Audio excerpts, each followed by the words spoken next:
It's Monday, September 26th. From inside the WTOP newsroom, this is the DMV Download, brought to you by the men and women of Steamfitters Local 602.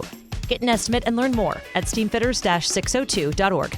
Today, a half-ton spacecraft built and controlled by scientists in Laurel, Maryland, is about to make history. It's called DART, which stands for Double Asteroid Redirection Test, and it's the first planetary defense vehicle with the goal of moving an asteroid. We talked to a geophysicist who explains how this thing is going to work. The asteroid itself is about a football field and a half in size. So really what we're trying to do is just nudge it. And Luke tells us how he got to hear Rocket Man from Sir Elton John himself for free this weekend. Thanks for joining us. I'm Megan Cloherty. And I'm Luke Garrett. It may not be something you think about every day, but millions of asteroids fly through space with impressive force, and some of them close to Earth. And if one of the bigger ones crosses our path and hits us, it could cause mass casualties and even the collapse of our planet. That's why Congress directed NASA to figure out how to defend our world against an asteroid like that. Now, 17 years later, the DART spacecraft is making a beeline for a harmless asteroid who doesn't see it coming to see if it can send it off course. Johns Hopkins planetary geophysicist Olivier Barnouet helped create DART, and he thinks about asteroids often. Olivier is joining us now. Thanks for being here. Oh, yeah. Thanks for having me. So, okay, not to freak everyone out, but just to get this straight, tonight a half-ton battering ram is going to smash into an asteroid somewhere out in the cosmos. Why are we doing this if the asteroid is not heading our way? Really, just as you said at the beginning of your show, so that we can do something about an asteroid coming towards us, displacing it out of our way gently, hopefully, well, semi-gently, I guess, so that it won't hit us and, won't cause mass destruction, things like that. Wow. And so, this asteroid, Dimorphos, that we're going to slam into 7 p.m. tonight, it is harmless at this point, but is there any risk that we'll hit it and then it'll actually become more dangerous? Is there any possibility that will happen? I know that's a fear out there. No risk at all. Dimorphos and its mother asteroid, I guess it's orbiting around Didymos. The whole system is no way going to come and hit and encounter the Earth. So there's no chance of any of that happening. No worries that we're going to displace this asteroid into the Earth's path. That is absolutely not what we're doing here. What we're doing is we're going to actually just change the orbit of this Dimorphos around its main parent planet, Didymos, and try to understand how much we're moving it by so that we can actually prepare for doing this in the future, moving something out of our way if it's coming towards us. And this may sound like a silly question, but do we expect it to break at all? No. Oh, okay. All right, good. So remember, our spacecraft is about, although you said some tonnage thing, it's only about size of a fridge, right? Flying at the asteroid at about 14,000 miles per hour. So it's really fast. But the asteroid itself is about a football field and a half in size, right? So you can imagine that's kind of different size. So really what we're trying to do is just nudge it through an impact. Give it a little push. That's just such a funny, that's such a funny image. I know, it sounds weird, but really we're only moving it it's 73 seconds total in terms of change in its orbit period around Didymos. So what does that actually mean in real we're moving it several centimeters per second out of the way. And is it going to get then pulled back into that orbit? It stays in the same orbit. It will move the orbit a little bit because it slows down, and that's just how dynamics works. But it will stay in orbit around Didymos and just change its position over time. So we're expecting to see it move in about a couple weeks, about 180 degrees from where it is currently. So if we didn't hit it, it would sit in one location. We expect to be essentially on the other side of the asteroid at that same time after we've hit it. In other words, we're just giving this asteroid a little kiss, and it's just it's going to be moved.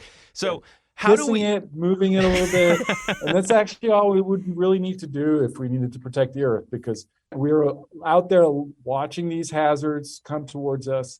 If we know it's coming, and usually we'll have some time, like 10, 15 years, we can easily get a spacecraft or 2 or 3, depending on the size, and nudge it just enough. Just a few centimeters per second change in its orbit is all we need to get it out of the way of impacting the Earth.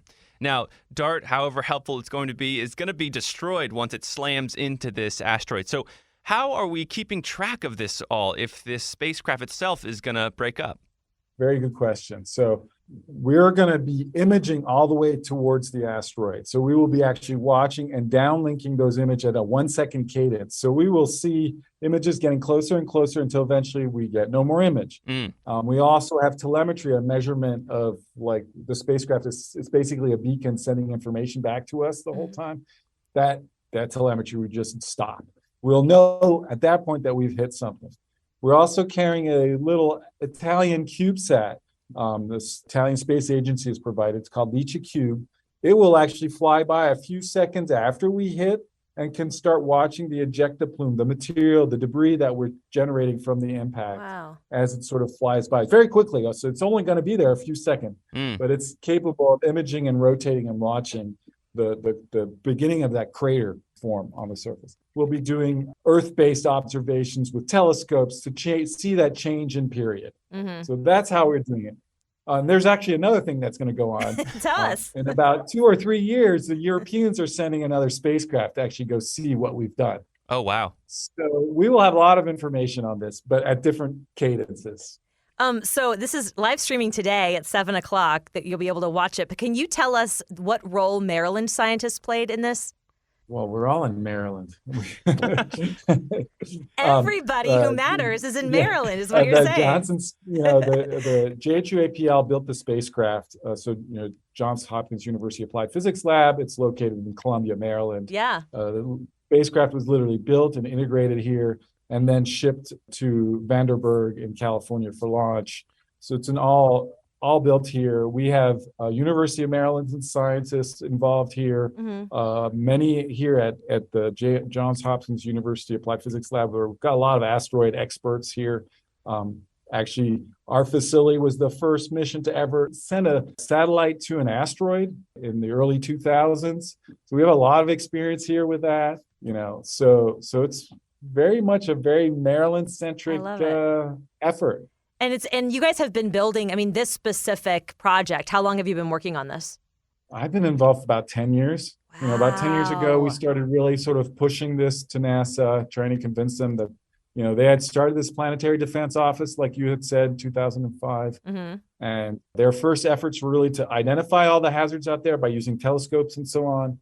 The next thing is, how do we move it? And this is the first mission in that category. And we work to convince them to take us to do this effort. Right. We're talking about objects flying through space at really, really high velocities, high speeds. So how hard was it to hone in? Pretty challenging. As I said, one of the technologies we have, it's called SmartNav. It's actually not that new, and it was developed initially for a lot of the Gulf War efforts. The Japanese had used a similar technology when they went and visited the asteroid Itokawa for going into orbit and operating around it. They use a similar kind of, it's basically a blobbing algorithm where you try to find the thing in a camera, where is the brightest thing, and go to it. So that's what we're doing here, but we've never done that at these high speeds. You remember I'm saying we're coming at 14,000 miles per hour. It's really fast. We're actually going to stop using this SmartNav to get to the target about 4 minutes before we actually hit. That means we're going to be about 500 miles away when we just say, okay, cruise in. And as I told you, 2 football field sizes. So you can imagine 500 meters, we're good to go. We're going to hit. So yeah, it's got some challenges, but we know how to do this. As I said, we've already got some experience with similar technologies and other missions. So I think we're good to go, and we're gonna be very successful tonight. And just finally, that's my prediction. Hopefully, I'm not wrong, but it's my prediction. And as we wrap up here, are there any useful metaphors? I know metaphors, aren't always perfect when talking about physics and all these fast-moving objects. But are there any on-the-ground metaphors that could help some listener who might not, really understand what's going on here? The fridge to the football field is that hit with me for sure. Because it's pretty there's amazing. Another metaphor. So imagine you're shooting a basketball at a basket, and one of my colleagues came up with this. You're maybe like a mile away shooting your hoop from there and hitting the target. I don't know. I'm a pretty good basketball player. I could never hit from a mile. So How are you feeling? I mean, I feel like I would just be like, my stomach's in knots. You've been working for this for 10 years. I mean, personally, are you just Nervous. You are. Yeah, definitely nervous, but excited too. I mean, I've worked on a lot of asteroid missions. As I said, I was actually involved in that NEAR mission that was launched from, that APL built in the early 2000s and went into orbit. First spacecraft to ever orbit an asteroid. So I've been thinking about asteroids a lot, and this is a nice sort of moving forward. A few years ago, I was involved with the OSIRIS-REx spacecraft where we sampled an asteroid for the first time. The U.S. sampled an asteroid for the first time. So we got to interact close up with the surface of an asteroid a little bit, in a sort of slow moving way, because when you get into orbit, everything is very slow. It's low gravity. So you're moving really slowly. We actually also even shot something at one of the asteroids to make a little crater. So that was all super exciting. We've learned a ton. This is going to be the next step. This is now, we're really going for it. The big impact, where we're going to do something significant. And all these objects, get hit all the time by other objects. We're going to learn a lot about how this interior structure of this asteroid looks, what the near surface looks when we now pound it a little harder than we've done it in the past. And we're going to learn, I think there's going to be significant advancements in sort of how asteroids evolve and form over time, how we will deflect it also, that's a big deal, and how the solar system in general works, because asteroids are building blocks of the solar system. So bottom line, are you confident that we'll be able to defend against, that big asteroid when, if it comes? I mean, that's kind of, I'm sure, a fear that keeps some people up at night. The big asteroid, we're not there yet for that, but this is one of the tests towards getting there. Luckily, those big asteroids don't happen often. I mean, the one that killed the dinosaurs happened 66 million years ago. You got long time spans between these big impact events. So I think we have a good chance to figure it out, and this is the first step towards that. A big and important step. But don't worry, nothing like this is going to happen and anytime soon. So, please rest assured. Don't worry about it. We're working on it, and you should be happy that we're starting to think about it and working on it in earnest. Well, that makes me feel better. Olivier Barnouet from Johns Hopkins Planetary Center. Thank you so much for your time and really distilling it for us, because I knew I wasn't going to understand a lot of it, and you helped me understand almost all of it. So there you go. That's great. I'm glad you enjoyed it. Thanks, you. And good luck tonight. Good luck. Yeah. And after the break, how Megan built a monster truck arena. You heard it right, a monster truck arena. Yeah, I did. Don't miss it. Backed by the experience of its hardworking members, Steamfitters Local 602 is ready to take on your next commercial, heating, cooling, HVAC, or refrigeration project. Steamfitters Local 602 adds value to our community through its partnerships with local contractors and building owners, all while keeping the focus on improving the lives of its members and their families throughout the DMV. For work that's on time and on budget, go to steamfitters-602.org to schedule your next project. That's steamfitters-602.org. Steamfitters Local 602, changing lives. Thanks for listening to the DMV Download. If you like this show, give us 5 stars and leave us a review on Apple Podcast. We love hearing from you guys, and your reviews really do help other listeners find this, our area's only in-depth daily local news podcast. And thank you for making us a part of your day. Okay, and before we go, Luke has a little hack to share with us that he figured out this weekend. Yeah, a little loophole, if you will. So Sir Elton John performed at Nationals Park this weekend, and me and my girlfriend, we really wanted to go. We're huge Elton John fans. We know all the lyrics of all the songs.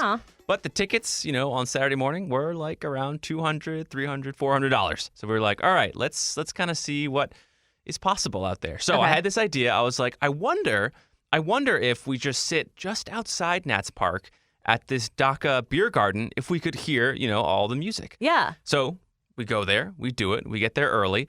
We get a good table where I kind of like see an opening in the Nats Stadium stands. I'm like, the sound could travel just through there. Concert starts, lo and behold, we could hear every single word of every single song. And we were just, eating big pretzels. It wasn't too loud? It wasn't too loud at all. No, it was like, you could just sing along with it. And it was fun. Everyone in the beer garden was like singing along. We were really intently focused on, the concert. I think most people were literally just enjoying beer, bratwursts, and, pretzels. But it was great. It was fantastic. So anytime, there's a big player at Nats Park, I'm just going to do that. It's also good to know, too, because a lot of times you'll go to a bar and they'll have music playing. So they didn't have anything playing. So No. it wasn't competing with No. the And Elton the John din sound. wasn't too loud. You know, it's obviously you can't see anything. Like, obviously getting a ticket is preferable. Right, But right. if you can't, you know, it's not there, it's not happening. Yeah. It's such an easy way. It's such an easy metro. I mean, it's like a $5 metro round trip.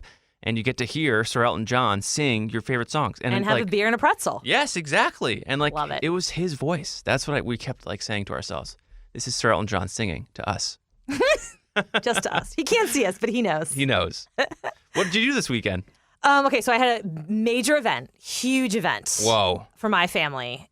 Jack's 3rd birthday. Boom. My nephew. But he's like really into monster trucks. And so I was trying to figure out a very cool present to get for him other than just Hot Wheels trucks, you know? Totally. So I ended up building a monster truck arena. Wow. And I'm really proud of it. I was at Michael's. I got super crafty. Uh-huh. I filled like one of those like plastic tubs Okay. like, that you put storage tubs Right. with dirt. I mean, I just filled it with dirt. I was gonna try and do something You, like, cool, dug a hole and just got like dirt. kinetic sand, but no, it was just dirt. He's a 3-year-old boy. He loved it. So dirt, and then I got like I took like cardboard and like painted the cardboard to be the jumps. Oh, nice little ramps. Yeah, I built like, some piles of dirt in there. And what else did I do? Oh, this was the most fun part for me. I painted like a crowd in the stands. Whoa. You painted And a it was crowd? I have to say, it was a very inclusive crowd as well. We had all colors, all Great. ages. Love it. Huge And they all fan. had different faces on them. I'll put a picture up on Instagram. This sounds like hours of work. It wasn't too long because like I made them like with my thumbprint. Oh, nice. Like their faces with a thumbprint. Oh, that's pretty So it was smart. pretty. But anyway, I had a lot of fun. And the best feeling ever was I got there and I put this thing down and he like spent like an hour No way. during his party just in the dirt. Undivided attention. Right. And I Just- was like, I kind of felt a little bad. I was like, Jack, you want to like have other friends come play? He's like, no. Oh my God. I was like, okay. That's a little too good. Wow. All right. Well, That's anyway, awesome. I know. It was actually probably more fun for me than for him, but there you I go. doubt it. I mean, an hour of undivided attention. That's a home run. That's a home run present, Megan. And that'll do it for us today on the DMV Download. We hope you guys had good weekends too. We are sponsored by Steamfitters Local 602. Our managing editor is Craig Schwab, and our music is by Real Worlds. Give us a review and rate our show if you get the chance, and tell your friends and family about this show. We love sharing stories with more people. Yeah. You can also follow us on social media where we're posting content every day, and find out more about the show and become one of our VIP listeners at dmvdownload.com. The DMV Download is a product of WTOP News. Listen on 103.5 FM in D.C., 107.7 FM in Virginia, and 103.9 FM in Frederick. You can also find us online at WTOP.com and the WTOP News app. Have a great Monday night.